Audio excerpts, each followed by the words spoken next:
Here's how to make a one-sheet zine.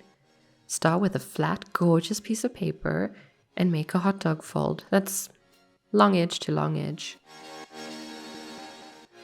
Then we'll make a hamburger fold, which is short edge to short edge.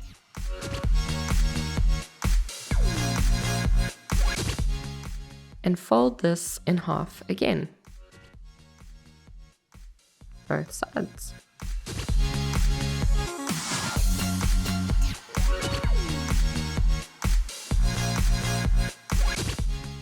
We'll fold that again in half and cut it to the center.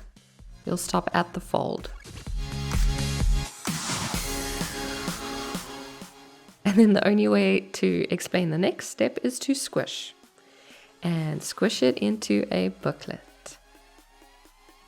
And there's your zine, ready for your art and your heart.